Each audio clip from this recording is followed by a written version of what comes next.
नमस्कार भारतवासियों। हम लोग ला रहे हैं मध्यकालीन भारत का पूरा के पूरा इतिहास, जो कि हम लोग पढ़ेंगे यूपीएससी सिविल सर्विसेज एग्ज़ाम्स के लिए। अगर हम लोग बात करें जितने भी हमारे दूसरे एग्ज़ाम्स होते हैं सबके लिए रेलेवेंट रहने वाला है, क्योंकि हम लोग यूपीएससी के लिए पढ़ने वाले हैं। तो भैया, अगर जिन्हें दिलचस्पी ही होती है कि भैया हमारे मध्यकालीन भारत के इतिहास के बारे में जानें, तो वो लोग भी देख सकते हैं। और जिन्हें फिर तैयारी करनी है वो तो फिर देख ही सकते हैं। और हम लोगों ने ऐसा नहीं है कि बिल्कुल जल्दी जल्दी में पढ़ा दियो, बिल्कुल डिटेल से विस्तृत से एक एक जानकारी, एक एक कहानी जो कि हमारे मध्यकालीन भारत के बारे में है, वो हम लोग ने पेश की है। और उम्मीद करेंगे कि आपको ये सीरीज़ पसंद आए। और हम लोग पूरे के पूरे यूपीएससी सिविल सर्विसेज के कोर्स जल्दी लाने वाले हैं, और तब तक के लिए आप लोग इस सीरीज़ को कंप्लीट कर सकते हैं।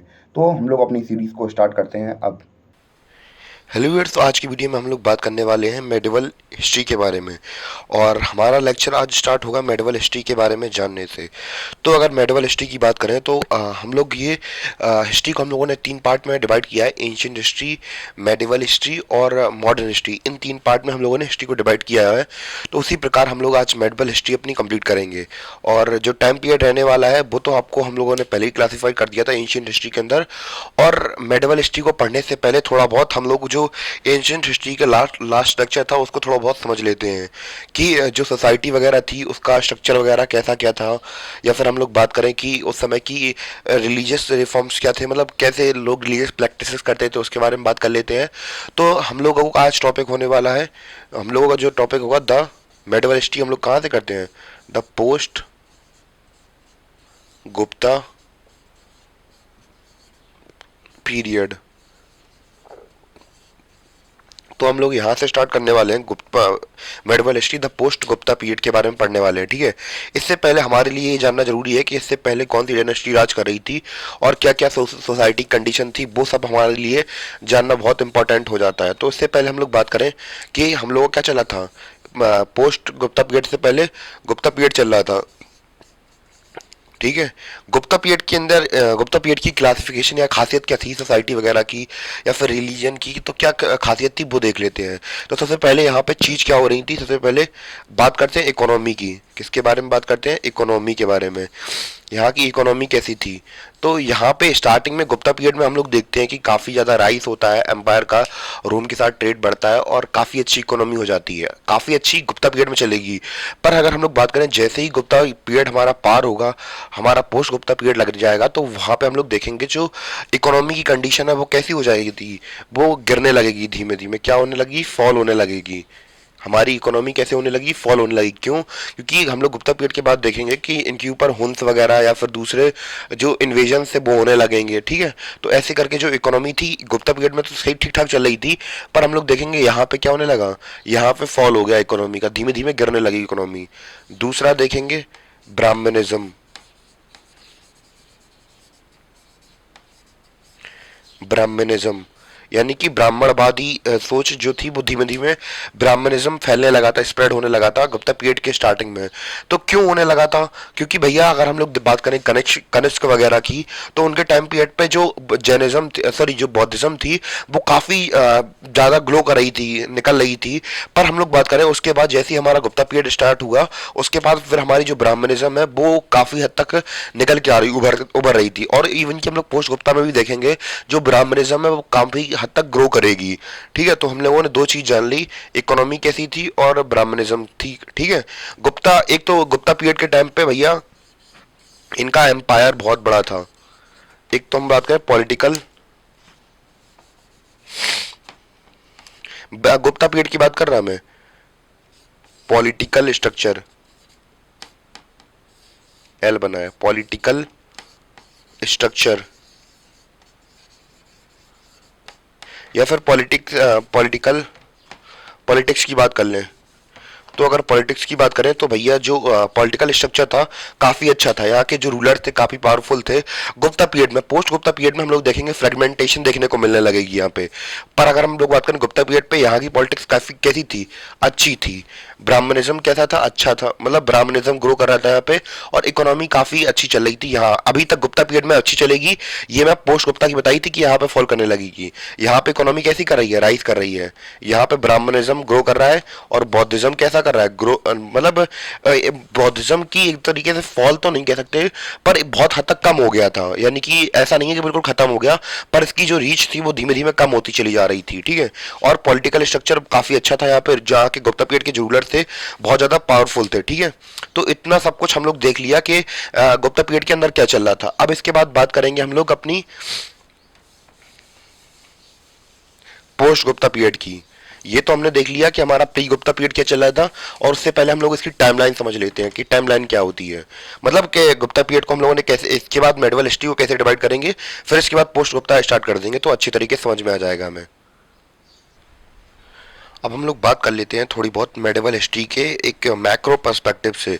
यानी कि हम लोग बात करें कि हम लोग अब जो हमारी मेडिवल हिस्ट्री है, अर्ली मेडिवल हिस्ट्री है, उसको ओवरव्यू पर्सपेक्टिव में देख लेते हैं, यानी कि मोटे मोटे तौर पर। फिर इसके बाद हम लोग डिटेल से चलेंगे, ठीक है। तो हम लोग अगर मेडिवल पीरियड की बात करें तो मेडिवल पीरियड को हम लोग रफली 600 से लेकर 1707 तक मानते हैं, क्योंकि भैया 600 तक एक्चुअली 600 भी नहीं होगी मेडिवल हिस्ट्री हमारी, इसे थोड़े पहले ही स्टार्ट हो जाएगी। और कब तक चलेगी, औरंगजेब की डेथ तक चलेगी हमारी मेडिवल हिस्ट्री। औरंगजेब की जैसी डेथ होगी 1707 में, मुगल्स हमारे खत्म होंगे।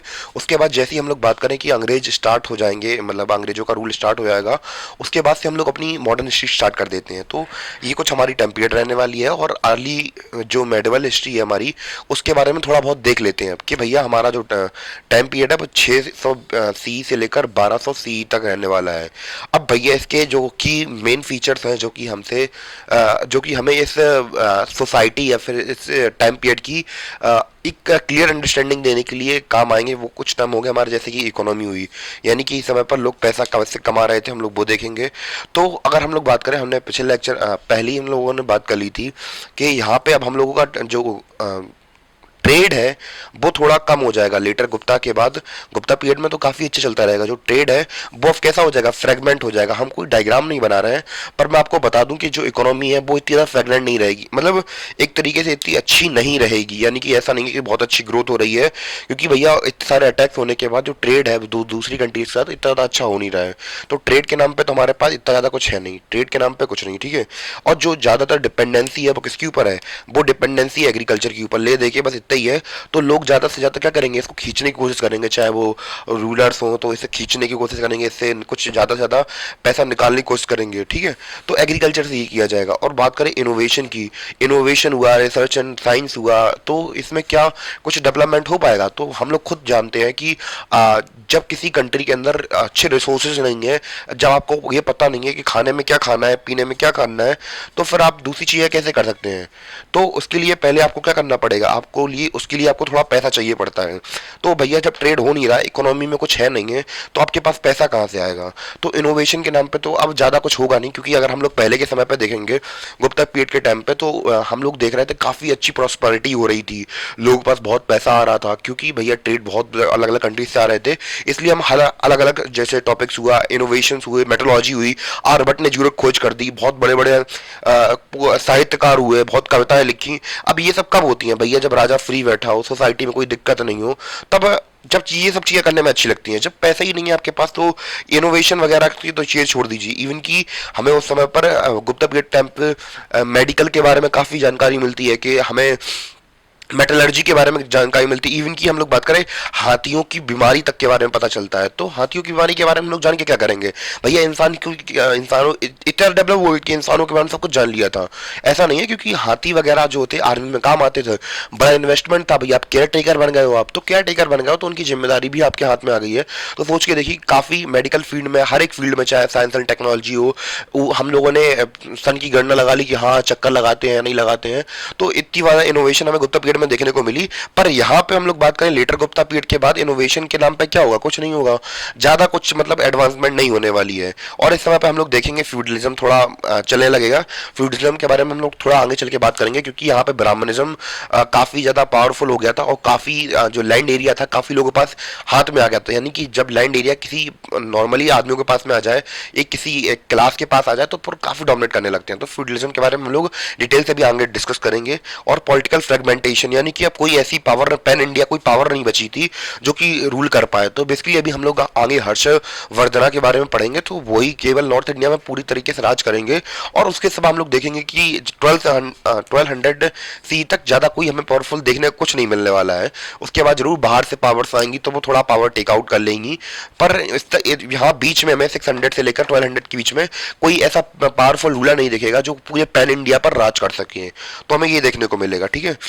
तो हमने ट्रेड वगैरह देख लिया, और हम लोग बात करेंगे कि यहाँ पे टेम्पल वगैरह जरूर कोई ऐसा ग्रोथ तो देखने को नहीं मिलेगी, पर हम लोग बात करें टेम्पल वगैरह तो बनवा ही जाएंगे, क्योंकि भैया दिखाना भी है कोई राजा राज कर रहा है, हाँ ये राजा ने ये टेम्पल बनाया है, वो टेम्पल बनाया, तो ऐसे करके चलने लगेगा, ठीक है। तो उम्मीद है कि आपको ये एक ओवरऑल पर्सपेक्टिव दिख गया होगा, ठीक है। इसके बाद हम लोग बात करेंगे, यहाँ 1200 से हमारी आ जाएगी क्या, दिल्ली सल्तनत आ जाएगी, ठीक है। दिल्ली सल्तनत आ जाएगी, ठीक है, हमारी 1200 से। फिर इसके बाद हम लोग बात करेंगे दिल्ली सल्तनत को हटाने कौन आएंगे, 1526 में बाबर आ जाएंगे। कौन, बाबर आ जाएंगे, तो मुगल से स्टार्ट हो जाएगी यहाँ पे। फिर यहाँ पे हम लोग काफ़ी सारी पावर्स देखेंगे, सिख हुए हमारे, मराठा हुए हमारे, तो ये सब आ जाएंगे यहाँ पे। तो ये कंटेम्पररी चलते रहेंगे मुगल्स के। और 1707 में हमारे कौन, औरंगजेब खत्म हो जाएंगे।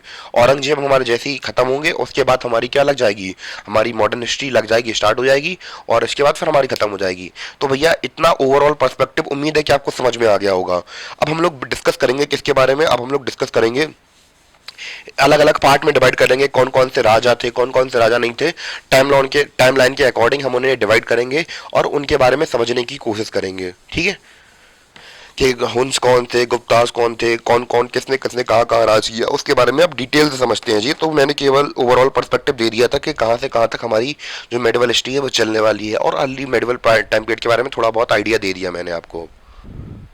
तो ये जो मैंने बोर्ड पर ये मैप जो बनाए हैं, तो ये सब इंडिया के टाइम पीरियड के मैप्स हैं। और एक्चुअली हम लोग बात करें कि कौन कौन सी डायनेस्टीज या फिर कौन कौन से राजवंश ने अर्ली मेडिवल टाइम पीरियड में राज किया, उनके बारे में ये सब कुछ लिखा हुआ है। तो प्लीज़ हेक्टिक टेंशन मत लेना कि समझ में नहीं आ रहा है, क्योंकि मैं आपको अभी हल क्लियर कर दे रहा हूँ। तो ये भैया जो टाइम पीरियड है, अलग अलग टाइम पीरियड के हिसाब से मैंने ये बांट के रखे हुए हैं। अब मैं टाइम पीरियड को थोड़ा क्लासीफाई कर देता हूँ। तो भैया ये हमारा 600 BC, ठीक है, 600 CE से, सॉरी BC बोल दिया मैंने, जी अपना AD है या फिर CE मान लीजिए। ये 1200, ये अप्रोक्स मान लीजिए 1200 है, ठीक है, ये 1200 के अप्रॉक्स होगा। तो अब कैसे कैसे अलग अलग जो डायनेस्टीज के राजा वगैरह रहे और कैसे उन्होंने राज किया, तो उसके बारे में हम लोग इस मैप की मदद से समझते हैं कि कैसे कैसे कौन कौन से राजा होंगे। और ये मैं फिर से बता दूं कि मोटे मोटे तौर पर बता रहे हैं हम लोग, क्योंकि हम लोग जितने भी यहाँ पे डायनेस्टीज लिखी हैं, जो भी राजा महाराजा लिखे हैं, इनके बारे में डिटेल से पढ़ेंगे और डिटेल से समझने की कोशिश करेंगे। तो जैसे कि अगर हम लोग बात करें, ये है अपना इंडिया का मैप, तो ये है 600 BC से पहले का कंडीशन है, जो हम लोगों ने अपनी एंशिएंट हिस्ट्री में पड़ी थी, जो हमारी गुप्ता पीरियड थी, गुप्ता डायनेस्टी थी, उसने यहाँ पूरे में रूल किया था। और यहाँ पे छोटा सा इलाका वकाटकास के पास में था, और बाकी ये कितने रूल किया था, ये गुप्तास ने रूल किया था, ठीक है। इसके बाद हम लोग बात करते हैं, थोड़े आगे बढ़ते हैं, और बाद में हम लोग 600 BC के बाद में देखते हैं कि जब हमारे हर्षवर्धना, जिसके बारे में आप लोगों ने 8th क्लास या 9th क्लास में सुनना स्टार्ट कर दिया होगा, तो हमारे जो हर्षवर्धना है, कौन, हर्षवर्धना हमारे, जो कि थे पुष्यभूति साम्राज्य के महाराज।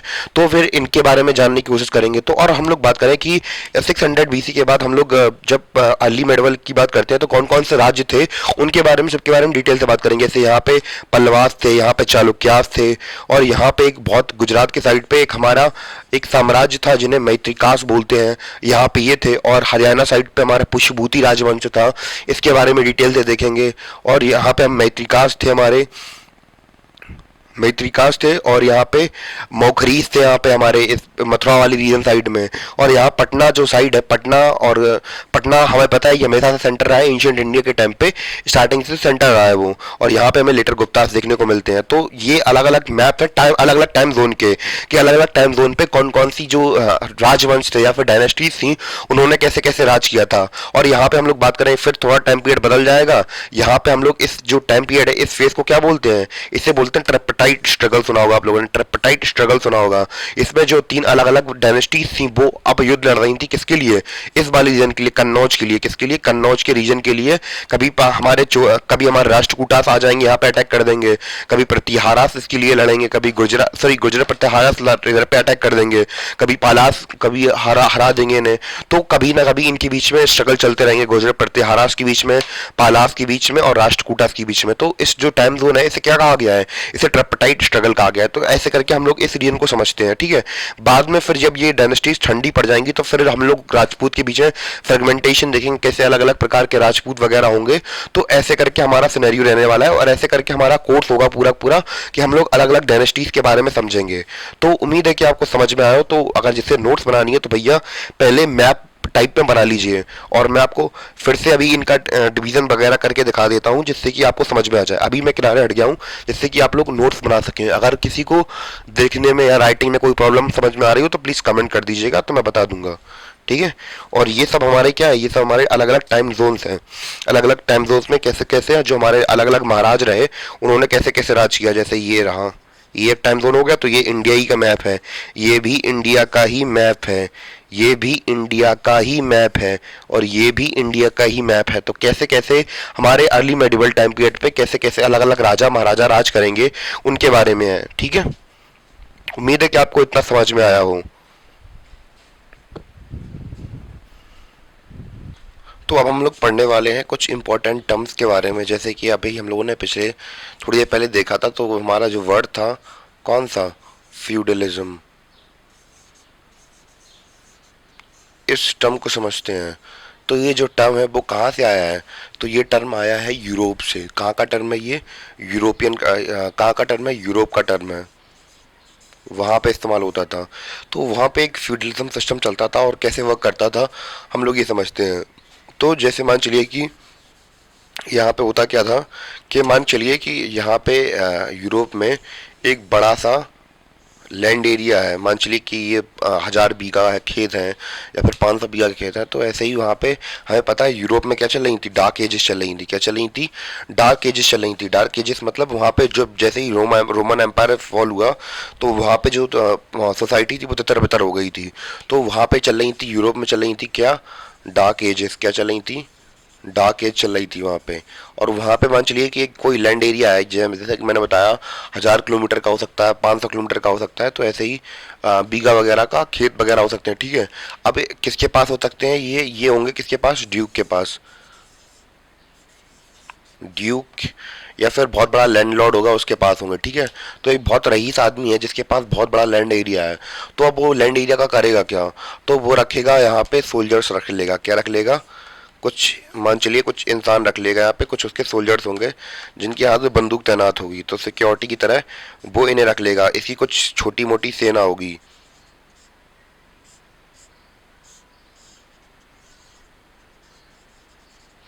ठीक है, तो किसके पास कुछ सेना है जो कि अपनी बाउंड्रीज को बचाती है। और इसके अब मान चलिए ये तो सेना हो गई इसको प्रोटेक्ट करने के लिए, थोड़ी छोटी मोटी सेना हो गई। अब इसके बाद वो भैया क्या करेगा, इसी खेत के लिए कुछ आदमी हायर कर लेगा जो कि यहाँ पे क्या करेंगे, जो यहाँ पे करेंगे क्या, एग्रीकल्चर करेंगे। क्या करेंगे, एग्रीकल्चर करेंगे।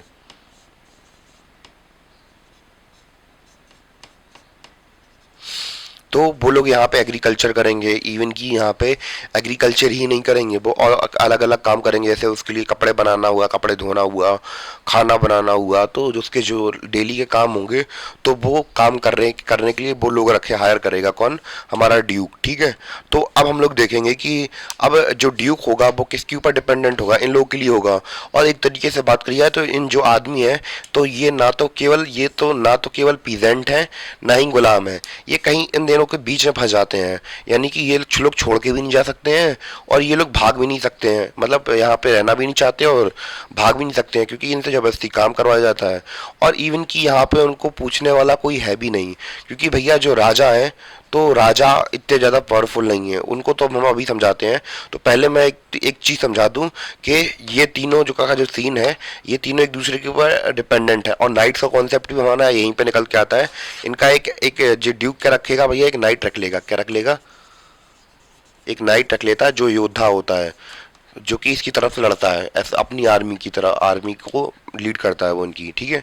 तो अब जो हमारे नॉर्मल पीजेंट्स थे या फिर जो हमारे सोल्जर्स थे और जो ड्यूक था, ये तीनों की तीनों एक दूसरे के ऊपर क्या हो गए, डिपेंडेंट हो गए। क्या हुआ, डिपेंडेंट हो गए, यानी कि अब इन दोनों जो इनकी इनको ज़रूरत पड़ेगी। अगर ये एग्रीकल्चर नहीं करेंगे तो ये खाएंगे क्या, अगर ये सुरक्षा नहीं करेंगे तो इनके ऊपर कोई अटैक कर देगा, दूसरा ड्यूक अटैक कर देगा, फिर दूसरा कोई व्यक्ति या फिर दूसरा कोई राजा अटैक कर देगा इनके ऊपर। तो इनकी इनको ज़रूरत है, ठीक है। इनको भी पैसे के लिए इनकी ड्यूक की जरूरत है, इनको भी पैसे के लिए ड्यूक की जरूरत है। पर इन सब में फायदा किसका हो रहा, इन सब में फायदा हो रहा ड्यूक का, और किसी का फायदा नहीं है। क्योंकि भैया इन्हें कौन कुछ कर रहा है, इन्हें तो केवल इनके इवन की इतने बड़े बड़े खेत तो होते ही थे, इवन इनके पास जंगल भी होते थे, प्राइवेट जंगल होते थे जहाँ पे ये लोग शिकार खेलने जाते। तो शिकार खेलने जाते तो भैया आराम की जिंदगी कट रही थी, काम करना होना इन्हें, सिक्योरिटी करवानी इन्हें, ड्यूक के क्या मजे लेने थे पूरे पूरे। तो ये सीन चल रहा था यहाँ पे यूरोप में, ठीक है। अब हम लोग बात करें कि अब यहाँ पे कहने वाला क्यों कोई नहीं था, तो अब हम लोग समझते हैं यहाँ की पावर डिस्ट्रीब्यूशन कैसी थी, यहाँ पे ये समझ लेते हैं हम। अब हमने देख लिया है कि ये लोग एक दूसरे के ऊपर डिपेंडेंट थे, ये तो हमने समझ लिया, ठीक है। अब ये जो किंग है, वहां पे मान चलिए कोई किंग चला, ठीक है। तो किंग का सपोर्ट मिलता था किसे, ड्यूक वन का। यहाँ अलग अलग ड्यूक लिख दे रहे हैं, तो ये क्या है, ड्यूक्स हैं। तो अब मतलब ड्यूक वन ड्यूक टू ऐसे ही बड़े बड़े लैंड एरियाज इन ड्यूक्स के पास थे, ठीक है। तो जैसे अगर आप लोगों ने गेम्स ऑफ थ्रोन वगैरह देखी हो तो उसमें हाउसेस होते थे, अलग अलग लॉर्ड्स होते थे, लॉर्ड्स या हाउसेस बोलते थे उन्हें, ठीक है। तो जो हमारे लॉर्ड ए है, लॉर्ड टू है, लॉर्ड थ्री है, लॉर्ड फोर है, तो ये सपोर्ट करते हैं किसी किंग को। अगर वो किंग इनके फेवर में काम करता है तो उसे रहने देते हैं, अगर वो इनके सपोर्ट में नहीं करता है काम तो फिर उससे क्या कर दिया था, किंग को हटा दिया जाता है।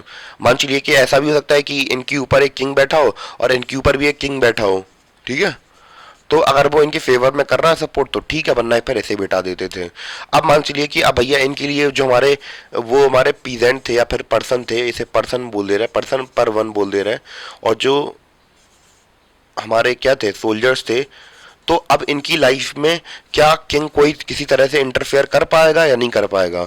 अगर भैया करेगा, अगर इनसे कह रहा कि भैया इन्हें छुड़वाने की कोशिश कर रहा ड्यूक से, तो भैया ड्यूक कहेंगे अच्छा बेटा तुम हम ही से होशियारी, हम अपनी आर्मी, क्योंकि भैया अब इन्हें पैसे चाहिए होंगे, किंग को पैसे चाहिए होंगे, मनी चाहिए होगी, तो किसके पास डिपेंड, किसके ऊपर डिपेंडेंट होंगे, वो ड्यूक के पास डिपेंडेंट होंगे, ठीक है।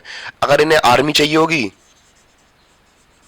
तो भैया ड्यूक के ऊपर डिपेंडेंट रहेंगे, क्योंकि भैया जो किंग था, किंग की आर्मी किससे बन रही है, किंग के पास छोटी मोटी आर्मी हो सकती है, पर अगर उन्हें ज़्यादा ज़्यादा आर्मी चाहिए तो किसके ऊपर डिपेंडेंट रहना पड़ेगा, ड्यूक के ऊपर डिपेंडेंट रहना पड़ेगा। अगर ड्यूक के ऊपर डिपेंडेंट नहीं रहेंगे तो फिर कुछ नहीं हो पाएगा इनका।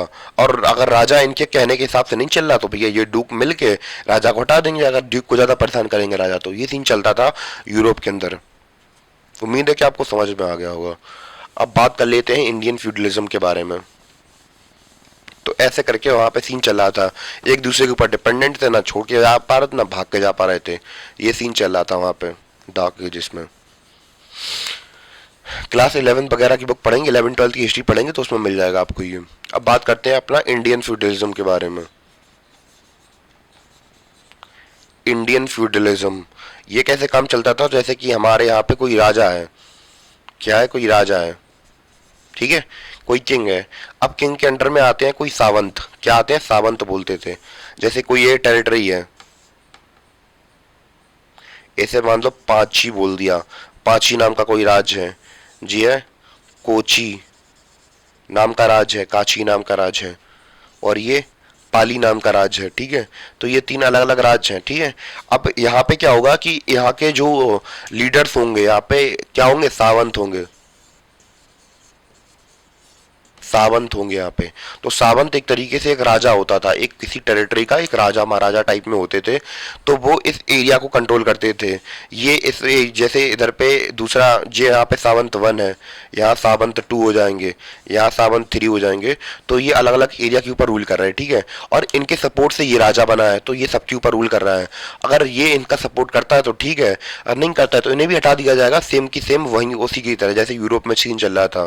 क्योंकि भैया यहाँ पे जो पावर पावर डिस्ट्रीब्यूशन हो रहा है, चाहे वो हम लोग इंडियन फ्यूडलिज्म की बात करें, चाहे वो यूरोपियन फ्यूडलिज्म की बात करें, तो पावर ऊपर से नीचे नहीं जा रही है। नॉर्मली क्या होता है कि कोई राजा महाराजा क्या करते थे, जब कोई पावरफुल राजा होता है तो वो किसी के ऊपर अपने हुक्म चलाता है। तो जैसे कि अगर कहीं पे कोई किसी जगह पे गवर्नर, जैसे पाली का गवर्नर बना, तो वो राजा चुनेगा कि पाली का गवर्नर कौन बनेगा। अब यहाँ पे फ्यूडलिज्म के अंदर हमें क्या देखने को मिल रहा है कि उल्टा हो रहा है यहाँ पे, कि जो हमारे अलग अलग स्टेट्स के जो राजा हैं वो क्या कर रहे हैं, वो किंग को चुन रहे हैं। यानी पावर ऊपर से नीचे नहीं आ रही है, बल्कि नीचे से ऊपर जा रही है। यानी कि ये लोग चुन रहे हैं, पावर किसके पास में, इन लोगों के पास में है कि राजा कौन बनेगा कौन नहीं बनेगा। और हम लोग बात करें इंडिया अगर एंशिएंट हिस्ट्री की बात करें, तो हम लोगों के पास हर्ष जो हमें हर्षवर्धन दिखते हैं, केवल वही हमें क्या दिखता है, पावरफुल रूलर दिखता है। बाकी उसके बाद कोई आसपास भी 12th सेंचुरी तक मेडिवल टाइम में कोई भी नजर नहीं आया हमें। तो ऐसे करके ये था हमारा इंडियन फ्यूडलिज्म कि हमारी जो पावर है, पावर का डिस्ट्रीब्यूशन कैसे हो रहा है, वो नीचे से ऊपर की तरफ जा रहा है। यानी कि जो हमारे स्टेट्स हैं वो राजा बनाएंगे, यानी कि अलग अलग जो छोटे छोटे सामंत हैं ये मिलकर राजा चुन रहे थे। और हम लोग बात कर दें कि अब जमींदारी सिस्टम भी ऐसी चलता था कि एक स्वामी होता था। जैसे इंडियन फ्यूडलिज्म की बात करूं तो एक कोई लैंड एरिया है, ठीक है, लैंड एरिया है, तो यहाँ पे पीजेंट्स वर्क कर रहे हैं। ये पीजेंट्स वर्क कर रहे हैं किसके लिए, ये पीजेंट्स वर्क कर रहे हैं स्वामी के लिए। स्वामी बताएगा इस राज्य के सावंत को, और सावंत कम्युनिकेट करेंगे इनको, ठीक है। तो ऐसे करके सीन चलता था, और यही थी हमारी इंडियन फ्यूडलिज्म। और ऐसे ही हमारी जो पावर थी वो नीचे से ऊपर की तरफ जाती थी। और नॉर्मली क्या होता है, अगर कोई पावरफुल रूलर होता है तो वो अपने गवर्नर अपॉइंट करता है, उसमें दूसरी चीज़ों का अपॉइंट करता है। पर इसमें ऐसा नहीं होता है, इसमें कि नीचे से ऊपर पावर जाती है। उम्मीद है कि आपको इंडियन फ्यूडलिज्म और यूरोपियन फ्यूडलिज्म में अंतर समझ में आ गया होगा।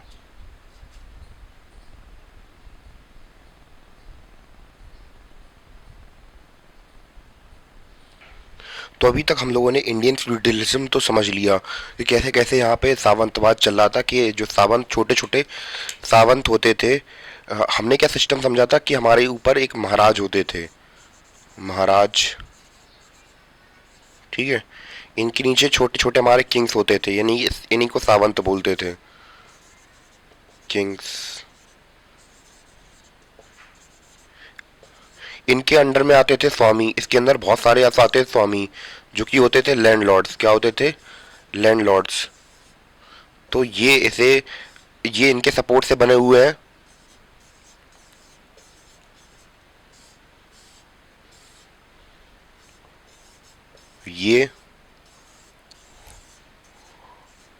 ये जो किंग्स हैं वो किसके सपोर्ट से बने हुए हैं, वो इन स्वामियों से सपोर्ट से बने हुए हैं, यानी कि लैंडलॉर्ड से मिलकर बने हुए हैं। और इनके अंडर में बहुत सारी लैंड्स आती हैं जहाँ पे हमारे आर्टिशियंस वर्क करते हैं। यहाँ पे सॉरी, हमारे आर्टिशियंस हुए या फिर हमारे जो किसान भाई हुए, पीजेंट्स हुए, तो वो किसके लिए काम करते हैं, वो इन स्वामियों के लिए काम करते हैं। और इन्हें जितना ज़्यादा पैसा मिलता है, सबसे पहले हम लोग ये देखते हैं इकोनॉमी में फ़ायदा कहाँ से हो रहा है। सबसे ज़्यादा फायदा हो रहा है महाराज को। इन्हें बारिश में फसल कम हो या नहीं हो, बड़े महाराज को कोई दिक्कत नहीं होने वाली है, इन्हें कोई प्रॉब्लम नहीं है। क्यों नहीं है, क्योंकि भैया इन्हें कुछ करना ही नहीं है, इन्हें तो केवल डिसीजन लेने हैं। नहीं इन्हें कोई प्रॉब्लम है, किंग्स को भी ज़्यादा कोई प्रॉब्लम नहीं होगा, ये तो ऑब्वियस सी बात है, फ्लोरिश करेंगे ही करेंगे। उस स्वामी की बात भी रही तो भैया इन्हें भी कोई दिक्कत नहीं है, भैया दब तो ये रहे हैं, कौन, पीजेंट्स हमारे दब रहे हैं, ये कौन, हमारे पीजेंट के ऊपर अत्याचार हो रहा है। तो हम लोग ये समझेंगे, इकोनॉमी के पर्सपेक्टिव से देखेंगे तो भैया डेवलपमेंट किसका हो रहा है, इनका हो रहा है, इनका हो रहा है, इनका हो रहा है, पर इनकी अंदर प्रॉस्पर्टी हमें देखने को नहीं मिल रही। यानी कि जो हमारे पीजेंट्स हैं वो गरीब के गरीब ही हैं, यानी कि इन्हें बहुत ज़्यादा प्रॉब्लम्स हो रही है, सूखा पड़ रहा है तो इन्हें दिक्कत, गर्मी पड़ रही है तो इन्हें दिक्कत, क्योंकि भैया मेहनत तो यही कर रहे हैं। और एग्रीकल्चर, उस समय की अगर इकोनॉमी की बात करें तो इकोनॉमी किसके ऊपर बेस्ड है, इकोनॉमी बेस्ड है हमारी एग्रीकल्चर के ऊपर। तो एग्रीकल्चर के ऊपर जब इकोनॉमी बेस्ड है तो भैया सबसे ज़्यादा तो इन्हें एक्सप्लॉइट किया जाएगा पीजेंट्स को। तो भैया इनके अंदर प्रॉस्पर्टी, जो पीजेंट्स हैं उनके अंदर प्रॉस्पर्टी हमें देखने को नहीं मिलेगी, यानी कि इन लोग की कोई डेवलपमेंट नहीं होगी, केवल ये स्वामी फ़ायदा उठाएंगे। इनके पास बहुत बड़ी बड़ी ज़मीनें हैं और इनके पास पावर है, ये अपने सपोर्ट से अलग अलग स्वामी अपने राजा को चुन रहे हैं और अलग अलग राजा मिलके महाराज को चुन रहे हैं। ये सीन चल रहा है हमारा मेडिवल टाइम में, 600 700 में। तो अब ये सीन चल रहा है, तो अब यहाँ पे आप खुद देखिए, अब यहाँ पे जो हमारी पॉलिटिकल सिस्टम है, पॉलिटिकल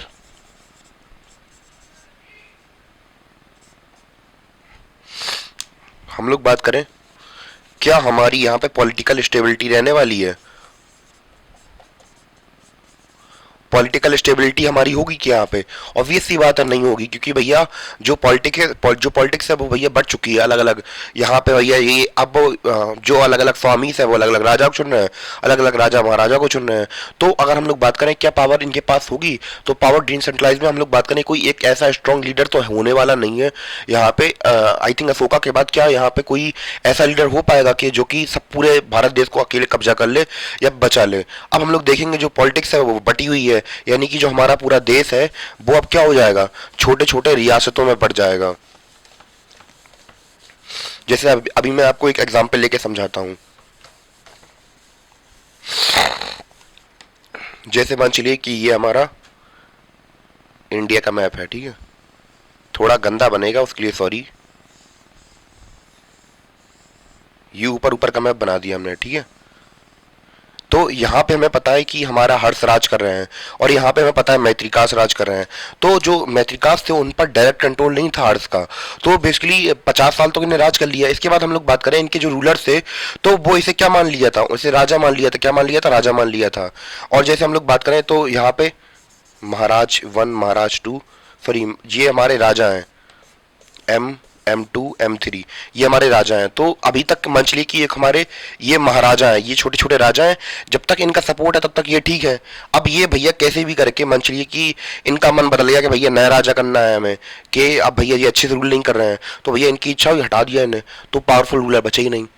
इसके बाद अगर हम लोग बात करेंगे कि भैया ये छोटे छोटे महाराज हैं, अब ये भारत के अलग अलग हिस्से में राज कर रहे हैं मान चलिए, तो अब कल्चर कैसे जुड़ा हुआ है हिस्ट्री के साथ हम वो बताते हैं।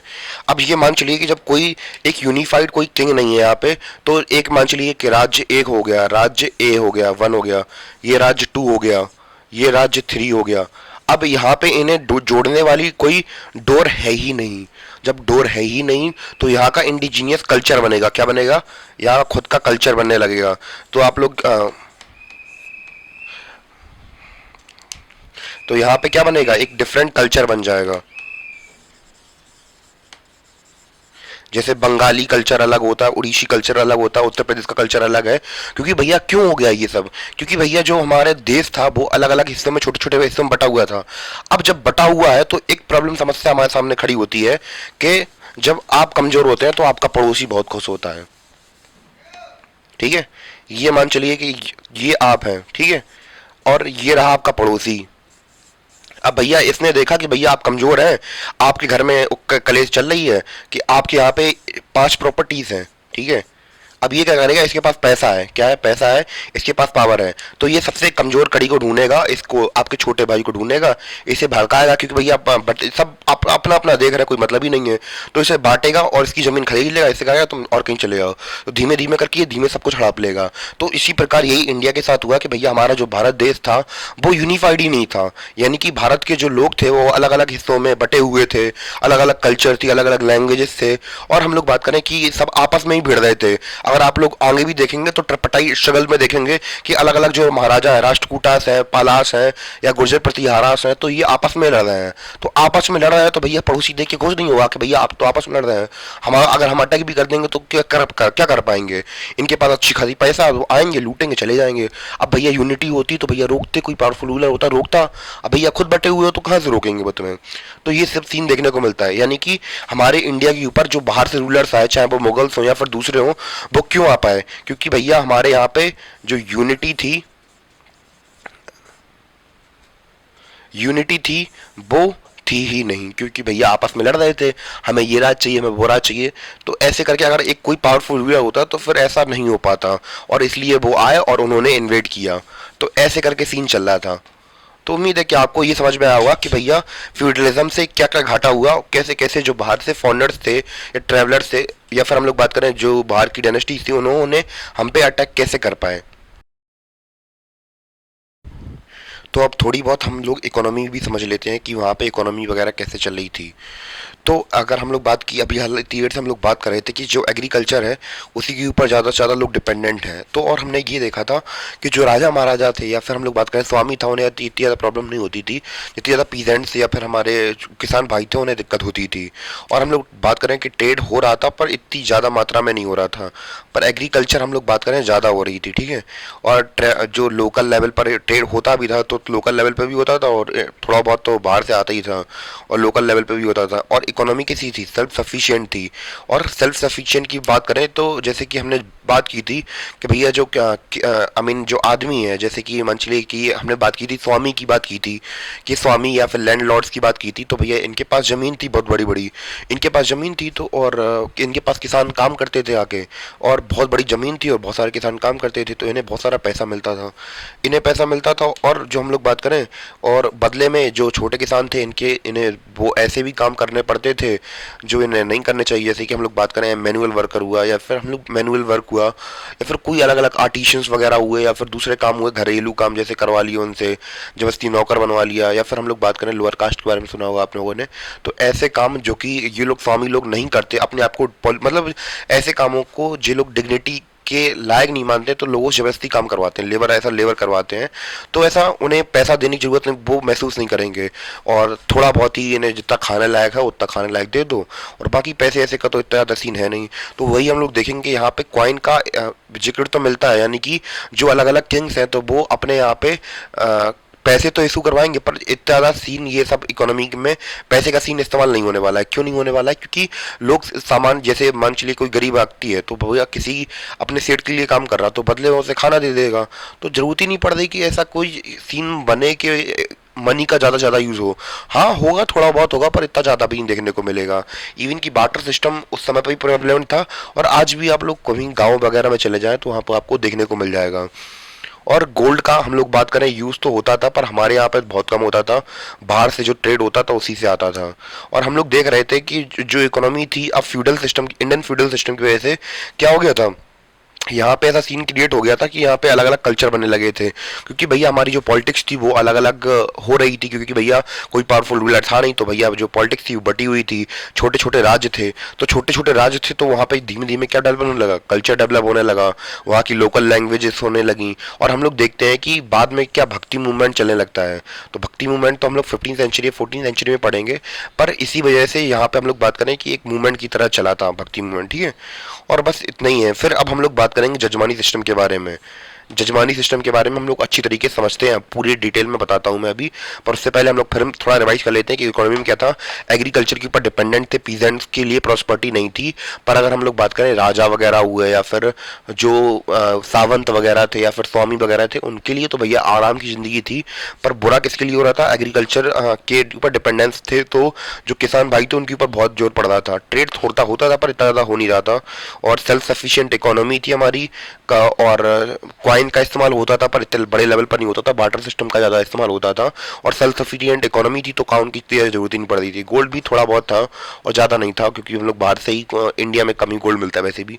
और कल्चर धीमे धीमे डेवलप हो रहा था। क्यों डेवलप हो रहा था? क्योंकि हमारा जो इंडिया फ्रेगमेंटेड था, यानी कि बटा हुआ भारत था, तो अलग अलग जगह जब एक दूसरे से अलग हो जाती है तो उधर का कल्चर अलग हो जाता है।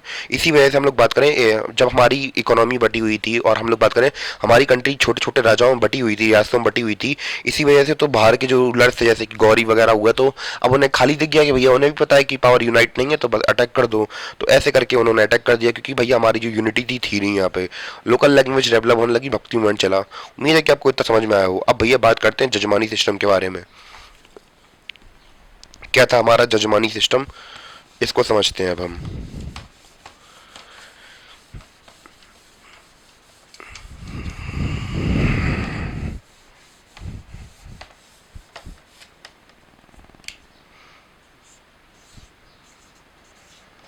जज मानी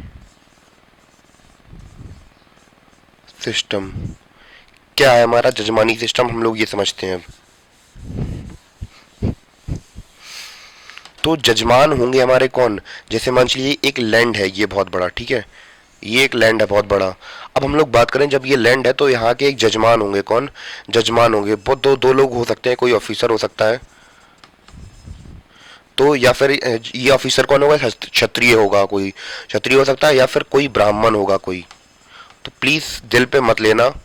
मैं पहले ही कह दूं कि भैया हिस्ट्री पढ़ाई जाती है ऐसे पर्सपेक्टिव से कि भैया आप जो हमारे पूर्वजों ने गलती की या फिर हमने कोई गलती की उससे सीख सकें। तो भैया मैं किसी को बुरा नहीं कह रहा, पर जो हिस्ट्री है तो वो हिस्ट्री है, पर कोई बुरा मत मानिए कि भैया मैं ब्राह्मण को बुरा नहीं कह रहा। कुछ सभी ब्राह्मण एक जैसे नहीं होते हैं, क्योंकि पांचों उंगली एक जैसी नहीं होती हैं। कुछ हाँ लोग वैसे होते हैं, पर जो मोस्टली उस समय के लोग थे, जो जजमान थे, वो कौन थे, ब्राह्मण से या क्षत्रिय होते थे। तो ऐसे लोग क्या क्षत्रिय होते थे।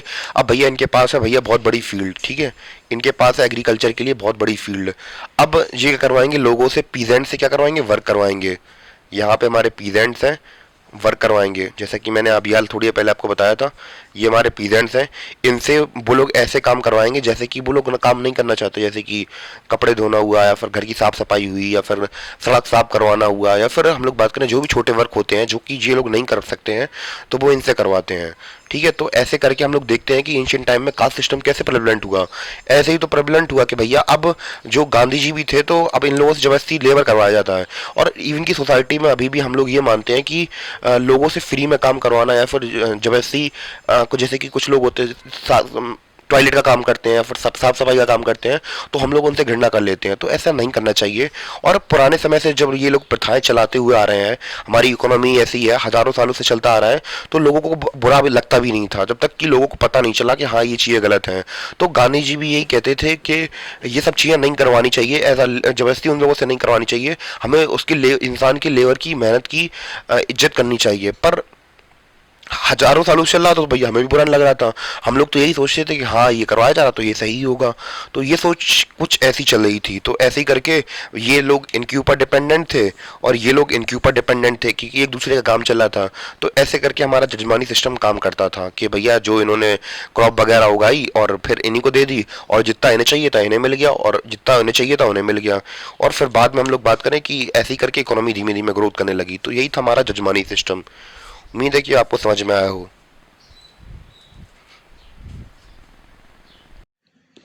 अब हम लोग बात करते हैं लेटर गुप्तास और मगध के बारे में, यानी कि कौन थे लेटर गुप्तास, इसके बारे में समझते हैं।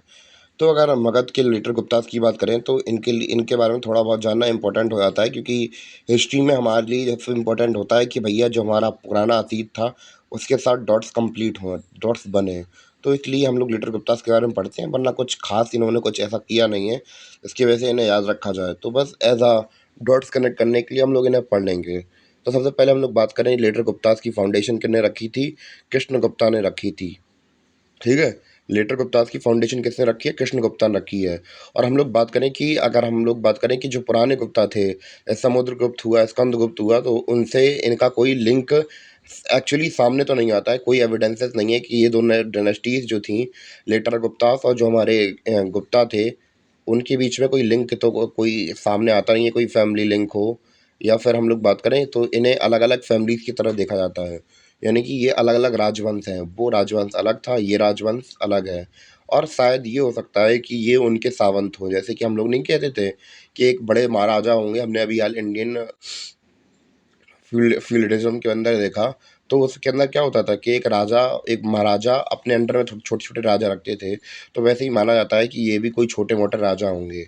तो जैसे ही उन्होंने देखा कि भैया इनका जो राजकाल है पतन हो गया है, तो भैया मौका सही है, चौका मार दो, तो भैया ऐसे ही उन्होंने कुछ किया होगा।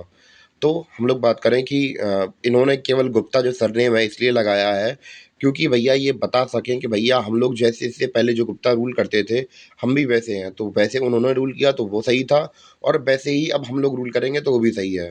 तो इसलिए इन्होंने अपना जो नाम के आगे सफिक्स है वो क्या लगाया, गुप्ता लगा, मतलब नाम के आगे सरनेम में क्या लगाया, गुप्ता लगाया हुआ है, जिससे कि लोगों को विश्वास रहे रहे कि भैया ये भी गुप्ता है, तो ये भी पावरफुल है और इन्हें भी रूल किया देना चाहिए, यानी कि इनके खिलाफ कोई विद्रोह ना हो। तो उम्मीद है कि आपको इतना समझ में आया हो। और ये इन्होंने मगध के ऊपर राज किया है, 6th सेंचुरी और 7th सेंचुरी के बीच में राज किया है इन्होंने। ठीक है, उम्मीद है कि आपको इतना समझ में आया हो अब। और अब हम लोग बात कर लेते हैं इनके कुछ इंपॉर्टेंट राजाओं के बारे में। तो अगर एक्चुअली पर्सपेक्टिव से देखा जाए तो इनमें से कोई राजा कोई काम का नहीं है, मतलब कोई इंपॉर्टेंट नहीं है हिस्टोरिकल पर्सपेक्टिव से। पर हाँ, एज अ फाउंडर की तरह हम लोग कृष्ण गुप्ता को जान सकते हैं, कुमार गुप्ता के बारे में जान सकते हैं, आदित्य सेन के बारे में जान सकते हैं। क्यों? क्योंकि किसी भी डायनेस्टी का फाउंडर बहुत ज़्यादा इंपॉर्टेंट होता है, इसलिए कृष्ण गुप्ता को याद करना बहुत ज़रूरी है। और कुमार गुप्ता इसलिए याद रखना ज़रूरी हो जाता है कि भैया हमारे इससे पहले गुप्ता डायनेस्टी में भी एक कुमार गुप्ता थे, तो इससे कंफ्यूजन ना हो कि भैया ये भी पता चले कि हाँ, इस डायनेस्टी में भी एक गुप्ता, कुमार गुप्ता एग्जिस्ट करते हैं। और आदित्य सेन इसलिए इंपॉर्टेंट है क्योंकि भैया इन्हीं के एक अवसाड़ में, मतलब इनके गया में शिलालेख मिले हैं, अवसाड़ इंस्क्रिप्शन मिले हैं किसके, आदित्य सेन के, जिससे कि हमें पता चलता है कि इन्होंने, अब इनमें लिखा है कि इनसे पहले कौन कौन से राजा आए थे, उनके बारे में लिखा हुआ है। तो हम लोग बात करें इसलिए आदित्य सेन भी इंपॉर्टेंट हो जाते हैं। और कभी कभी हमारा जो लास्ट रूलर होता है वो भी पूछ लिया जाता है, तो इसलिए जविता गुप्ता सेकंड भी आप लोग याद कर सकते हैं। और मैं आपको नाम बोल देता हूँ लाइन से, तो आप लोग याद भी कर सकते हैं। जैसे कृष्ण गुप्ता का टाइम था 490 से लेकर 505 सी तक, हर्ष गुप्ता का था 503 से लेकर 525 तक, जविता गुप्ता वन का था 525 से लेकर 550 तक, कुमार गुप्ता का था 550 से लेकर 560 तक, और दामोदर गुप्ता का था 560 से लेकर 562 सी तक, महासेन गुप्ता का था 562 से लेकर 601 तक, काफ़ी लंबा राज किया। माधव गुप्ता का था 1601 से लेकर 1655 तक। फिर आदित्य सेन का था 655 से लेकर 680 तक। फिर था देव गुप्ता का 680 से लेकर 700 सी तक। ठीक है, तो ऐसे करके हमें इनके बारे में पता चलता है, इनके अलग अलग राजाओं के बारे में। और इनके बारे में ऐसा इन्होंने कुछ किया नहीं है, तो फिर ज़्यादा कुछ है भी नहीं इनके बारे में, केवल अवसाड़ के ये लेख मिले हैं। तो एज अ जो आदित्य सेन थे उन्होंने अपने पूर्वजों के बारे में लिख दिया, तो हमें पता भी चल गया, वरना इनके बारे में अगर लिखा भी नहीं होता तो फिर हम लोग पढ़ते भी नहीं, इतना दिमाग फोड़ते भी नहीं इन लोगों के बारे में, क्योंकि ज़्यादा कुछ किया भी नहीं है इन लोगों ने, केवल राज किया है बस ऐसे ही। तो थोड़ा बहुत और बचा है कि जैसे कि हमारे अपसाड इंस्क्रिप्शन आदित्य सेन के, जो कि लोकेटेड है गया के बारे में, तो वो उनके बारे में काफ़ी कुछ पता चलता है। और जो हमारे दियो बरनाक इंस्क्रिप्शन है किसके, जीविता गुप्ता सेकंड के, तो वो भोजपुर में लोकेटेड है, कहाँ पे, बिहार डिस्ट्रिक्ट में। पर हम लोग बात करें इनके कुछ रूलर ऐसे भी थे, थोड़े बहुत पावरफुल भी थे, और उन्होंने, हम लोग बात करें बरमनास के पास में मालवा रीजन जो था, थोड़ा बहुत कॉन्कर किया वगैरह भी था। तो जैसे कि आपको ये पर्पल लाइन एक्सटेंडेड फॉर्म में दिख रही होंगी, तो ये इन्हीं का रीज़न है जहाँ पे इन्होंने रूल किया था, लेटर गुप्तास ने, क्योंकि भैया इनके थोड़े बहुत किंग थोड़े पावरफुल थे, तो इन्होंने खुद को अपने आप को एक्सपेंड किया था। तो उम्मीद है कि आपको इतना बहुत आइडिया लग गया होगा कि क्या थे लेटर गुप्तास और क्यों थे, तो थोड़ा बहुत तो आइडिया आई थिंक कनेक्ट कर ही गया होगा आपके माइंड में। अब भैया लेटर गुप्तास के बाद अब हम लोग बात कर लेते हैं एक इम्पॉर्टेंट डायनेस्टी के बारे में, जो कि बहुत ज़्यादा इंपॉर्टेंट थी उस समय के हिसाब से। तो हम लोग बात करने वाले हैं मैत्रिकास ऑफ वल्लभी के बारे में। तो भैया वल्लभी भी काफ़ी मैत्रिकास भी काफ़ी पावरफुल डायनेस्टी थी उस समय पर। अगर हम लोग बात करें कि इसकी इस्टेब्लिशमेंट किसने कराई थी, तो सेनापति भद्रका ने कराई थी। कैसे कराई थी इसको समझ लेते हैं हम लोग अब। तो भैया कहानी है गुप्ता एम्पायर की। तो 470 के दौरान हम लोग बात करें कि जब हम लोग बात करें गुप्तास कमज़ोर पड़ रहे थे, क्योंकि भैया यहाँ से ऊपर साइड से हुन्स अटैक कर रहे थे। तो अब धीमे-धीमे वो जो गुप्तास थे हमारे, अब वो क्या हो रहे थे, कमज़ोर हो रहे थे। और कमज़ोर करी पर इशारा करके मतलब मार के, अब भैया जो मैत्रिका थे हमारे, तो वो हमारे सेनापति भद्रका थे, तो भैया इन्होंने कहा कि भैया हम अपना जो किंगडम है एस्टेब्लिश कर रहे हैं, कहाँ पे, गुजरात वाली रीजन में। तो इन्होंने वल्लभी में अपना एस्टेब्लिशमेंट करा लिया, क्या, अपना अपना राज्य अभिषेक कराया और अपना छोटा-सा किंगडम एस्टेब्लिश करा लिया। और धीमे-धीमे चल के इनका जो एम्पायर था वो बढ़ता चला गया, और ट्रेड के पर्सपेक्टिव से भी काफ़ी फ्लॉरिश कर रहा था इनका इलाका। तो हमने देखा इस प्रकार इन्होंने अपनी बल्लवी को कैपिटल बनाया, और भैया थोड़े पावरफुल रूलर बन गए। इस्टेब्लिशमेंट होगी हमारी मैत्रिका राजवंश की, और इतना समझ में आ गया होगा। तो किसने रखी इसकी इस्टेब्लिशमेंट, सेनापति भद्रका ने रखी, क्या इस्टेब्लिशमेंट रखी, मैत्रिका साम्राज्य की। अब हम लोग देखते हैं थोड़ा बहुत इनके इंस्क्रिप्शन वगैरह के बारे में, क्या मिलता है इनके बारे में जानकारी। तो एक इंस्क्रिप्शन मिलता है जो इसका नाम है द ईरान इंस्क्रिप्शन। तो भैया इसमें हमें काफ़ी कुछ पता चलता है कि भैया इसमें एक बहुत बड़ी युद्ध हुआ था किसके बीच में, गुप्तास और मैत्रिकास के बीच में। तो ये भानु गुप्त का, ये हम लोग बात करें ईरान इंस्क्रिप्शन, पिलर इंस्क्रिप्शन मिलता है, इसमें काफ़ी कुछ लिखा हुआ है उस समय के बारे में, कि जो मैत्रिकास और गुप्तास थे उनके बीच में युद्ध हुआ था। और हम लोग बात करें कि इनकी कैपिटल क्या थी, वल्लभी, हमने बात ही कर ली थी। और एक इम्पॉर्टेंट सेंटर बन गया था लर्निंग का। इवन कैसे बना था, अभी हम लोग अभी इसके जो अगले रूलर होंगे जब उनके बारे में डिस्कस करेंगे तब हम लोग बता देंगे। और हम लोग बात करें कि एक ट्रेड सेंटर तो था ही क्योंकि भैया पोर्ट सिटी थी। और हम लोग बात करें कि अगर बॉम्बे भी देखें, बॉम्बे के पास में तो ही गुजरात है हमारा, तो ट्रेड के पर्सपेक्टिव से भी बहुत ज़्यादा इंपॉर्टेंट हो जाता है ये। और ये एरिया काफ़ी फ्लोरिश करेगा ट्रेड के पर्सपेक्टिव से, यानी कि व्यापार और पैसे के मामले में अगर कोई इकोनॉमी कोई किंगडम होता है, अगर वहाँ की इकोनॉमी अच्छी हो तो ऑब्वियस सी बात है वो ज़्यादातर मैटर में अच्छा हो ही जाएगा अपने आप, क्योंकि आपके पास पैसा है तो फिर कोई दिक्कत भी नहीं होती है। तो ऐसे करके जो हमारे सेनापति साहब ने फाउंडर थे, उन्होंने ऐसे तरीके से हमारी इस्टेब्लिशमेंट की, मैत्रिका राजवंश की। और हम लोगों ने देखा इसके बाद हमारे ध्रुवसेन वन आएंगे और ये कैसे कैसे राज करेंगे, अब उसको समझते हैं व्हाइट बोर्ड पर।